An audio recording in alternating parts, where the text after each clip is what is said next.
They told us to find weapons. They were wrong. In a world of screams, the only weapon that mattered was a 1,000-year-old book and the silence it could create. I was a manuscript curator when the world ended, and the cure for the plague was locked in the pages I was sworn to protect. They told us to run, to find weapons, to fight. But my most powerful weapon wasn't a gun. It was a 1,000-year-old book. My name is Dr. Eris Thorne, and I'm a rare manuscript curator. I was in the climate-controlled, soundproofed vault beneath the City Museum when the world ended. I thought my job was to preserve the past. I had no idea I was holding the only key to the future. My world used to be one of quiet reverence, the gentle rustle of vellum, the smell of aging paper, the delicate task of stabilizing iron gall ink before it corroded a 15th century page. I spent my days in silence, surrounded by the voices of the long dead. Just before it happened, I was meticulously documenting water damage on a Carolingian gospel. It was a peaceful, predictable existence. My greatest professional rival was a woman named Dr. Albright from the university. We had a years-long, entirely polite war waged in footnotes and academic journals over the dating of a single Merovingian charter. I remember her arguments vividly. She had a mind like a razor, sharp and precise. She'd once cornered me at a conference in Ghent, smiling politely over a glass of lukewarm white wine while she systematically dismantled my theory on the charter's provenance, pointing out a subtle shift in the scribe's Latin grammar that I had overlooked. I felt a strange pang of loss for those intellectual battles now. That was the scale of my conflicts. That was the scope of my world. When the first sirens blared, I barely noticed, dismissing them as a distant fire truck. The vault was my sanctuary, sealed off from the noise of the 21st century. It was a world unto itself, a concrete womb where time was measured in centuries, not seconds. The environmental controls maintained a constant 18 degrees Celsius and 50% relative humidity. The air was filtered to remove dust, pollutants, even stray molecules of acid from the atmosphere. It was an artificial, perfect environment designed to halt the progress of decay. But then the power failed. The rhythmic hum of the climate control systems, the gentle whir of the dehumidifiers, all died at once. The silence that followed was heavier, more absolute than any I had ever known. It was the silence of a tomb.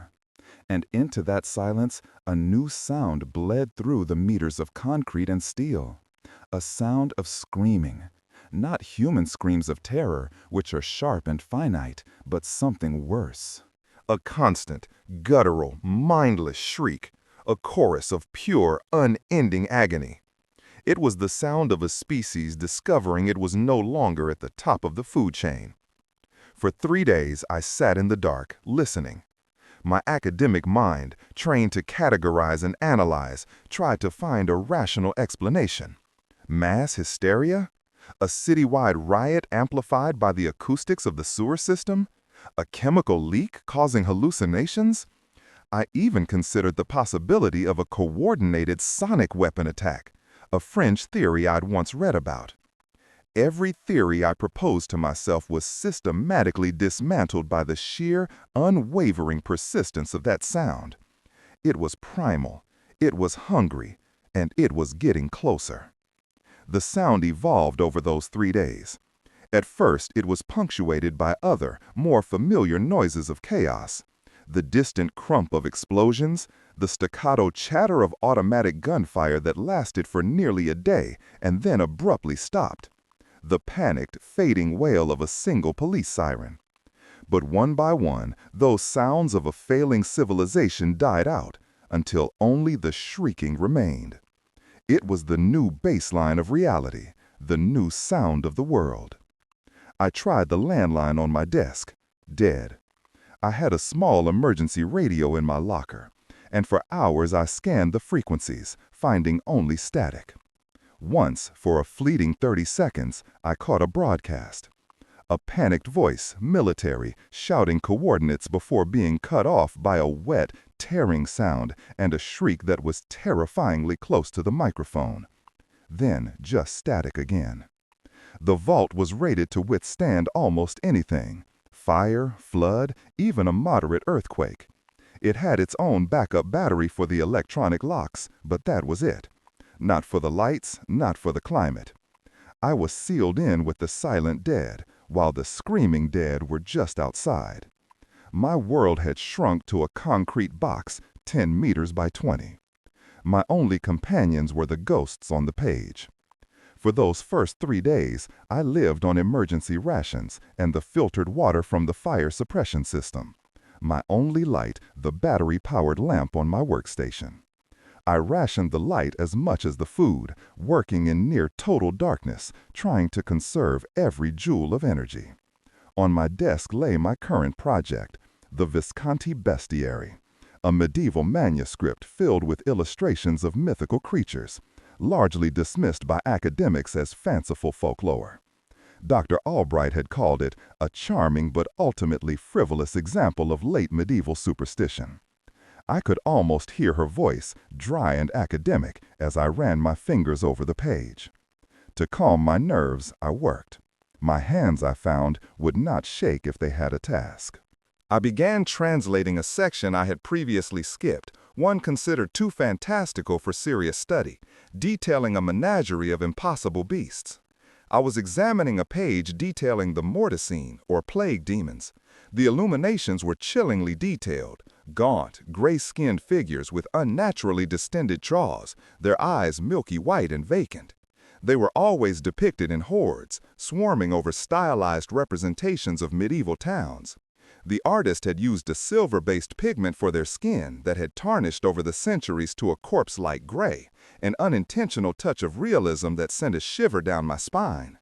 The text, written in a cramped Latin script, described how they were driven by a singular hunger, how their bite passed the affliction like a contagion, and how they were deaf to prayer but uniquely sensitive to specific resonant frequencies. A cold dread, colder than the unpowered vault, washed over me. I looked at the 1,000-year-old painting, then thought of the inhuman sounds from outside. They weren't just monsters, they were a plague. And this book, this collection of myths, was describing it with perfect, terrifying accuracy. I scrambled through the vault's archives, my lamp beam cutting frantically through the darkness. I pulled out a 12th century chronicle of the Northern Crusades. Tucked into an appendix was a story, dismissed by the author as peasant superstition, of a village that fell not to the sword, but to a screaming sickness that made men like rabid dogs. The chronicler wrote, "Their minds are shattered, and they move with a singular, unholy purpose, their cries a torment to godly ears."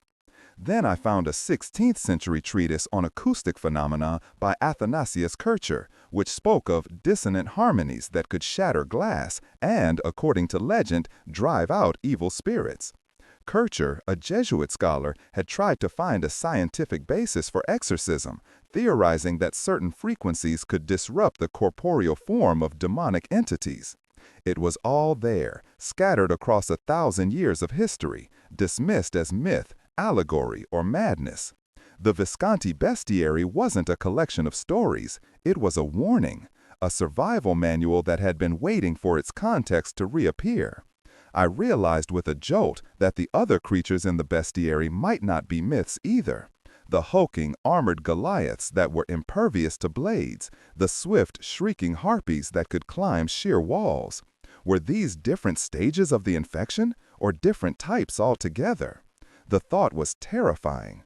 I had only encountered the basic horde, the morticine. What else was out there, waiting in the silent city? The manuscript was more than a description. It was a survival guide. It spoke of harmonic dissonance, of acoustic patterns that could overload their primitive auditory senses. It even had diagrams, strange spiral patterns that looked like musical scores, with notations for specific tonal intervals. A tritone, the diabolus in musica, the devil's interval in music, was referenced repeatedly. An interval so dissonant it was allegedly banned by some religious authorities in the Middle Ages. I had to know if it was real. My water was gone, the last drops tasting of stale plastic. Dehydration was setting in, a dull headache pounding behind my eyes. My tongue felt thick and dry, and my thoughts were becoming sluggish. I had to leave the vault. The decision was agony. For days, I paced the confines of my concrete sanctuary, the shrieking outside a constant reminder of the world I had to face. My heart hammered against my ribs. I felt like a fraud, a man of paper and ink facing a world of teeth and nails. But the thirst was a more immediate tyrant than the fear. I armed myself with the heaviest tool I could find, a cast-iron book press, its weight a clumsy but reassuring burden in my hand. From the restoration lab, I took a set of tuning forks, tools I'd previously used to test parchment tension. I selected the C# and the G, the devil's interval. I approached the vault door, my breath catching in my throat. I took a deep breath, my hands slick with sweat as I spun the heavy wheel, the metal groaning in the silence. I pulled the meter-thick door open just a crack. The shrieking hit me like a physical blow. The smell was worse, a coppery, rotten odor of decay and filth that made me gag. 10 of them were in the hallway, clawing at the walls, their bodies twitching with a relentless, unnatural energy. They were dressed in the tattered remains of modern clothes, a security guard's uniform, a business suit, a child's brightly colored jumper.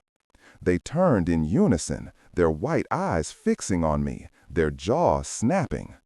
My hand shook so badly I almost dropped the forks. I struck the C# tuning fork against the doorframe, then the G. The book said the interval was key. A piercing, dissonant hum filled the air, a sound that felt physically wrong, like a tear in the fabric of reality. It vibrated in my teeth, in my bones. For a second, nothing happened. My blood ran cold. The book was just a story. I was a fool. One of them, the one in the security guard uniform, lunged. Then the hum took hold. One by one, the infected recoiled. It started with a twitch, a confused shake of the head. Then their hands flew to their ears, though they had no reason to protect them. They didn't flee, but they were disoriented, clutching their heads, their shrieks turning to whimpers of agony. Dark, viscous fluid began to trickle from their ears. The security guard stumbled, falling to its knees, its body convulsing. It was my chance. I slipped through the gap in the door and ran, not away, but deeper into the museum's lower levels, my heart a frantic drum against my ribs. The sound of their pained whimpers was the most beautiful music I had ever heard. My sanctuary was now my prison and my fortress. The library and museum above the vault were a treasure trove, not of food, but of knowledge. My skills, once esoteric, were now the bedrock of my survival. I understood the library's architecture, the load-bearing walls, the hidden service corridors, the ventilation shafts that I could block or use as escape routes. My first priority was defense. I needed protection for my scavenging runs. I recalled a text on medieval armor, a detailed analysis of cuirbouilly, or boiled leather. I couldn't boil leather, but I could laminate. I began what I called Project Theseus. I selected books not for their content, but for their construction. 18th century leather-bound encyclopedias, dense and heavy. My first attempts were failures. I tried using modern hardcovers, but the glossy paper and cheap cardboard offered no real protection. I tried stacking them, but they were too bulky. The breakthrough came when I realized the value of the old bindings. I used my knowledge of bookbinding to strip their covers, layering the thick, cured leather and gluing them together with archival-grade PVA, a substance designed to last for centuries. I stitched the layers together with archival-grade linen thread, creating reinforced plates for my chest, back, and forearms. I had to sacrifice a complete set of Diderot's encyclopedia. The historian in me wept, but the survivor in me knew it was necessary. Each plate was a sandwich of 5 layers of leather. I tested one by striking it with a fire axe I found in a service hallway.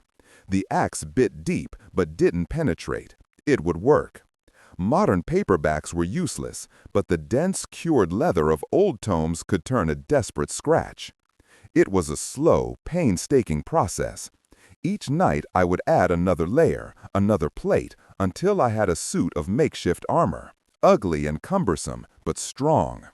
It smelled of old leather and glue, the smell of my old life, repurposed for the new. Water was the next problem. I found a Renaissance-era text on alchemy, and buried within its mystical ramblings was a practical diagram for a solar still. I used the curved glass of shattered display cases, arranging them over a basin from the staff kitchen on the museum roof. It was agonizingly slow, producing only a cup of clean water a day, but it was enough. I learned the rhythm of the sun, the best angles for condensation, the despair of a cloudy day. Food was a constant, gnawing worry. The staff lounge offered a week's worth of stale biscuits and instant coffee. I found a forgotten vending machine in the basement and, using the book press as a battering ram, managed to liberate a treasure trove of sugary snacks and soda. It was a short-term solution. My real breakthrough came in an exhibit on ancient civilizations. Behind a display of Egyptian pottery, I found a sealed crate of replica rations meant for a hands-on demonstration. Dried figs, salted fish, and hardtack biscuits. They were meant to show what a Roman legionary might have eaten. To me, they were a feast. The Visconti bestiary was my Bible. Every evening, by the light of a handcrafted tallow candle made from scavenged kitchen grease, I would translate another passage, my mind racing to connect its ancient wisdom to my modern nightmare. I was no longer just its keeper. I was its disciple. My mission was no longer preservation. It was translation. I had to decipher every page, every symbol, and pray it was enough. I started mapping the museum, creating my own charts based on the building's original blueprints I found in the archives. I marked safe zones, danger areas, potential supply caches. I learned to move silently, my steps muffled by pads I'd made from felt used for exhibit displays. I was a ghost in my own museum, a curator of a collection of one, myself. As I delved deeper into the bestiary, a troubling pattern emerged. Certain passages about harmonic amplification and resonant architecture were incomplete. Cross-references pointed to another text, the Speculum Musicae, a 14th-century treatise on music theory. We had a facsimile, but not the original. And I remembered with a sickening lurch who had been studying it, Dr. Albright. She had been working on a paper arguing that the speculum contained hidden mathematical principles. Principles I now desperately needed. Her office at the university, just 10 blocks away, was a potential treasure trove or a tomb. The thought of leaving the museum was terrifying. It was my shell, my fortress. But the bestiary was a dead end without the speculum. I had to risk it. I spent a week preparing for the 10-block journey. I reinforced my book leather armor, adding plates to my thighs and shoulders, sacrificing a beautiful set of 19th-century botanical illustrations. I packed a small bag with tuning forks, a water filter I'd jerry-rigged from an exhibit on modern survival, and 3 protein bars from the vending machine. The journey was a descent into hell. I moved at dawn when the light was gray and the shadows long. The city was a ruin. Cars were strewn across the streets, some burned out, others splattered with blood. The silence was punctuated by the distant, constant shrieking. I used my knowledge of the city's history, navigating through old service alleys and covered walkways I knew from architectural maps. The infected were everywhere. I used the tuning fork sparingly, creating small paths of confusion to slip past them. Twice, I was almost cornered. I had to hide in a derelict bookshop for 2 hours, crouched behind a display of celebrity biographies, while a horde shuffled past, their moans a constant, dreadful chorus. The university was a charnel house. It had been a designated evacuation center, and it had been overrun. Bodies were everywhere. I found Albright's office in the history department. The door was ajar. My heart pounded as I pushed it open. The office was pristine, untouched. It was just as I remembered it from a visit years ago. Books stacked in precarious towers, notes pinned to every surface, the faint smell of Earl Grey tea. On her desk, next to a fossilized cup of tea, was the Speculum Musicae, and beside it, a note. My name was at the top. Eris, it read. If you're reading this, then you're as smart as I always said you were, you infuriating traditionalist. The resonance isn't just a weapon, it's a language. The patterns in the bestiary, they aren't just for defense, they're for communication. I'm going to the source, the Abbey of St. Othmar. The math checks out. Don't be a fool. Follow me.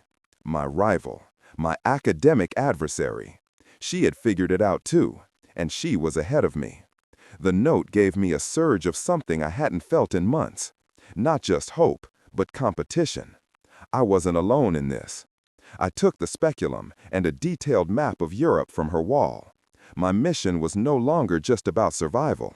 It was a race. Weeks turned into a month. With the Speculum Musicae, I made incredible progress. It provided the mathematical framework for the bestiary's crude diagrams. I learned to create complex harmonic fields, layering frequencies to create zones of absolute repulsion. I used the tuning forks to herd the infected like a grim shepherd, creating safe paths to scavenge in nearby buildings. I was becoming an unwilling expert in acoustic warfare. The bestiary described a complex symbol, a sigil of silence, which it claimed could permanently repel the infected from an area by creating a sort of acoustic dead zone. The geometry of the symbol was incredibly complex, a fractal pattern that the text claimed turned sound back upon itself. It was my first real glimmer of hope for something more than just day-to-day survival, a chance to build a true sanctuary. It took me a week to prepare. The instructions were specific about the materials. The pigments had to be mineral-based for their resonant properties. Following instructions from a 19th century chemistry text, I ground pigments from minerals I found in the geology exhibit. Malachite for green, azurite for blue, cinnabar for red, using bookbinding glue as a medium. The process was laborious.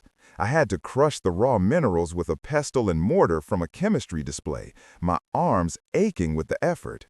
It felt like a sacred ritual, a fusion of science and forgotten magic. I painted the huge, intricate symbol on the library's main oak doors, my work illuminated by a flickering lantern, feeling like a monk from a forgotten age. The work was precise, demanding all my skill in delicate restoration. Every curve had to be perfect, every line unbroken.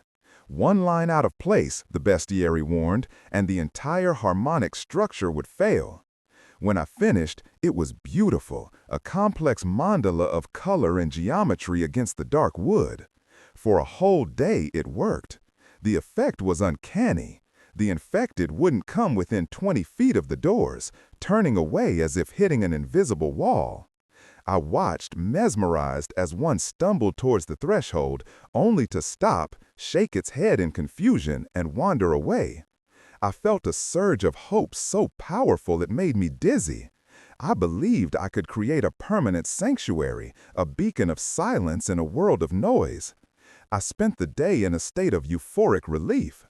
I claimed my small living space in the vault. I organized my tools. I even allowed myself the luxury of reading a book for pleasure, a volume of poetry by Rilke. That night, I slept without nightmares for the first time since the power failed. I was woken by a sound I had prayed I would never hear again inside my walls, the splintering of wood. A massive horde, larger than any I had seen, was gathered outside. There were hundreds of them, a sea of bodies pressing forward. Their collective presence, their sheer numbers, seemed to create an acoustic pressure that the sigil couldn't repel. They were ignoring it completely, their collective frenzy overriding its subtle effect. The book had warned of this in a passage I had dismissed as poetic. The cacophony of the horde drowns the sigil's song. The sound of their combined shrieks was a physical force, a battering ram of noise. The sigil, designed to repel individuals or small groups, was simply overwhelmed.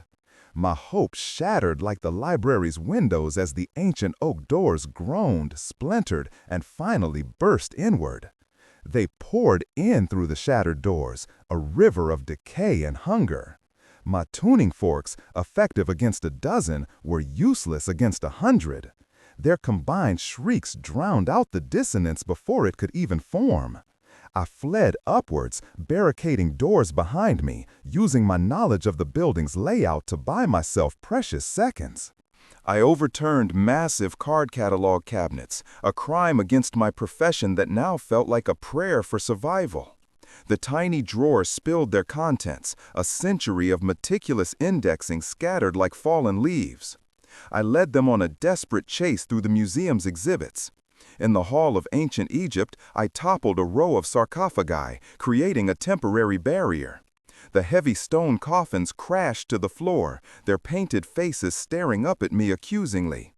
In the geology wing, I used the book press to smash the supports of a massive geo-display, sending hundreds of kilos of crystal crashing down, blocking the corridor.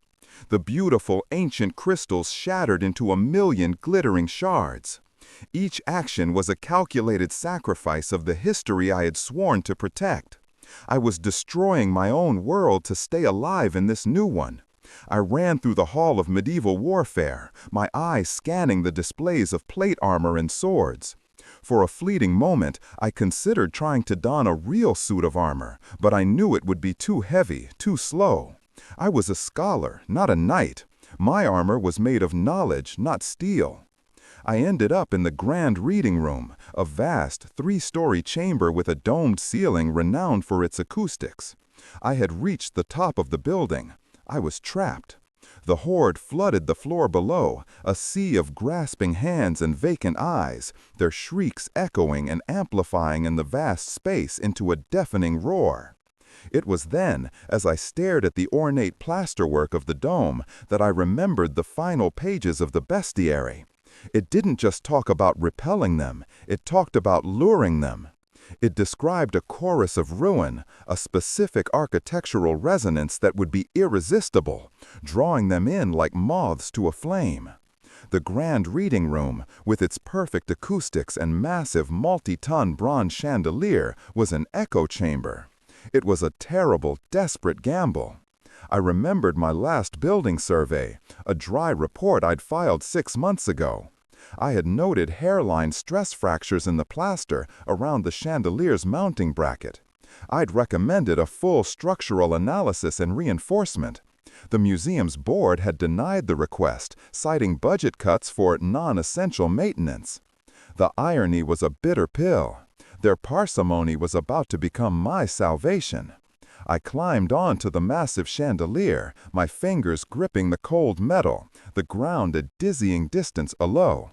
With all my strength, I started swinging a bronze bust of the museum's founder I'd unbolted from its pedestal, striking the massive central chain. A deep, resonant gong, a perfect G minor, echoed through the room.